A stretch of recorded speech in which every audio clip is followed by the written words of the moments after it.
শ্রী শ্রী রামকৃষ্ণ কথামৃত। দক্ষিণেশ্বরে শ্রীরামকৃষ্ণের জন্ম মহোৎসব 1885 খ্রিস্টাব্দ, 1885 22 ফেব্রুয়ারি। প্রথম পরিচ্ছেদ। নরেন্দ্রাদি ভক্ত সঙ্গে কীর্তনানন্দে। ঠাকুর শ্রীরামকৃষ্ণ দক্ষিণেশ্বর মন্দিরে উত্তর পূর্ব লম্বা বারান্দায় গোপীগোষ্ঠ ও সুবল মিলন কীর্তন শুনিতেছেন, নরোত্তম কীর্তন করিতেছেন। আজ রবিবার 22 ফেব্রুয়ারি 1885 খ্রিস্টাব্দ, 12 ফাল্গুন 1291 বঙ্গাব্দ, শুক্লাষ্টমী। ভক্তেরা তাহার জন্ম মহোৎসব করিতেছেন। গত সোমবার ফাল্গুন শুক্লা দ্বিতীয়া তাহার জন্মতিথি গিয়াছে। নরেন্দ্র রাখাল বাবুরাম, ভবনাথ সুরেন্দ্র গিরীন্দ্র, বিনোদ হাজরা, রামলাল, রাম নিত্যগোপাল, মণিমল্লিক, গিরিশ, সিঁথির মহেন্দ্র কবিরাজ প্রভৃতি অনেক ভক্তের সমাগম হইয়াছে। কীর্তন প্রাতঃকাল হইতেই হইতেছে। এখন বেলা 8টা হইবে। মাস্টার আসিয়া প্রণাম করিলেন। ঠাকুর ইঙ্গিত করিয়া কাছে বসিতে বলিলেন। কীর্তন শুনিতে শুনিতে ঠাকুর ভাবাবিষ্ট হইয়াছেন। শ্রীকৃষ্ণের গোচারণে আসিতে দেরি হইতেছে। কোনো রাখাল বলিতেছেন, মা যশোদা আসিতে দিতেছেন না। বলাই রোখ করিয়া বলিতেছে, আমি সিঙ্গা বাজিয়ে কানাইকে আনিব। বলাইয়ের অগাধ প্রেম। কীর্তনিয়া আবার গাহিতেছেন। শ্রীকৃষ্ণ বংশীধ্বনি করিতেছেন। গোপীরা রাখালরা বংশীরব শুনিতেছেন। তাহাদের নানা ভাব উদয় হইতেছে।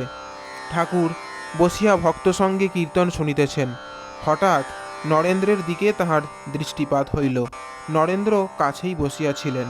ঠাকুর দাঁড়াইয়া সমাধিস্থ। নরেন্দ্র জানু এক পা দিয়া স্পর্শ করিয়া দাঁড়াইয়াছেন। ঠাকুর প্রকৃতিস্থ হইয়া আবার বসিলেন। নরেন্দ্র সভা হইতে উঠিয়া গেলেন। কীর্তন চলিতেছে। শ্রীরামকৃষ্ণ বাবুরামকে আস্তে আস্তে বলিলেন, ঘরে ক্ষীর আছে, নরেন্দ্রকে দিগে যা।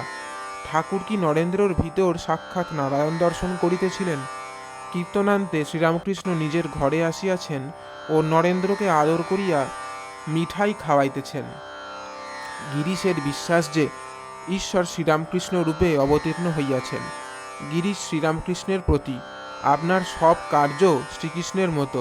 শ্রীকৃষ্ণ গোবর্ধন গিরি ধারণ করেছিলেন, আর নন্দের কাছে দেখাচ্ছেন পীরে বয়ে নিয়ে যেতে কষ্ট হচ্ছে। গিরিশ, বুঝেছি, আপনাকে এখন বুঝেছি। ঠাকুর ছোট খাটটিতে বসিয়া আছেন। বেলা 11টা হইবে। রাম প্রভৃতি ভক্তেরা ঠাকুরকে নববস্ত্র পরাইবেন। ঠাকুর বলিতেছেন, না না। একজন ইংরাজি পড়া লোককে দেখাইয়া বলিতেছেন, উনি কি বলবেন? ভক্তেরা অনেক জিদ করাতে ঠাকুর বলিলেন, তোমরা বলছো পড়ি। ভক্তেরা ওই ঘরেতেই ঠাকুরের অন্নাদি আহারের আয়োজন করিতেছেন। ঠাকুর নরেন্দ্রকে একটু গান গাহিতে বলিতেছেন। নরেন্দ্র গাহিতেছেন, নিবিড় আধারে মাতর চমকে ওর উপর আসি, তাই যোগী ধ্যান ধরে হয় গিরি গুহাবাসী। অনন্ত আধার কোলে মহানির্বাণ হিল্লোলে, চিরশান্তি পরিমল অবিরল যায় ভাসি। মহাকাল রূপ ধরি আধার বসন পরি, সমাধি মন্দিরে মাকে তুমি গো একাবসী। অভয় পদ কমলে প্রেমের বিজলি জলে, চিন্ময় মুখমণ্ডলে শোভে অট্ট অট্ট হাসি। নরেন্দ্র যাই গাইলেন, সমাধি মন্দিরে মাকে তুমি গো একাবসী, অমনি ঠাকুর বাহ্যশূন্য সমাধিস্থ। অনেকক্ষণ পরে সমাধিভঙ্গের পর ভক্তেরা ঠাকুরকে আহারের জন্য আসনে বসাইলেন। এখনও ভাবের আবেশ রহিয়াছে। ভাত খাইতেছেন, কিন্তু দুই হাতে।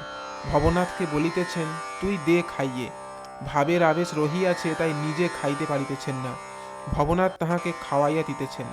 ঠাকুর সামান্য আহার করিলেন। আহারান্তে রাম বলিতেছেন, নিত্যগোপাল পাতে খাবে। শ্রীরামকৃষ্ণ, পাতে? পাতে কেন? রাম, তার আপনি বলছেন আপনার পাতে খাবে না? নিত্যগোপালকে ভাবাবিষ্ট দেখিয়া ঠাকুর তাহাকে 2-1 গ্রাস খাওয়াইয়া দিলেন। কোন নগরের ভক্তগণ নৌকা করিয়া এইবার আসিয়াছেন। তাহারা কীর্তন করিতে করিতে ঠাকুরের ঘরে প্রবেশ করিলেন।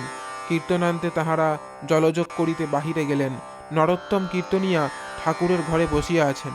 ঠাকুর নরোত্তম প্রভৃতিকে বলিতেছেন, এদের যেন ঠোঙা ঠেলা গান, এমন গান হবে যে সকলে নাচবে।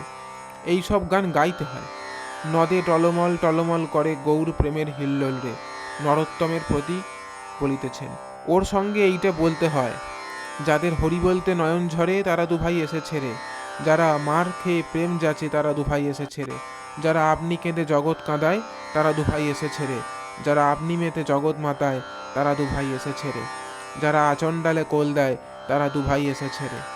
আর এটাও গাইতে হয়, গৌরী নিতাই তোমরা দুই ভাই, পরম দয়াল হে প্রভু, তাই আমি তাই শুনে এসেছি হে নাথ, তোমরা নাকি আচণ্ডালে দাও কোল, কোল দিয়ে বলো হরি বল। জয় ঠাকুর মা স্বামীজি।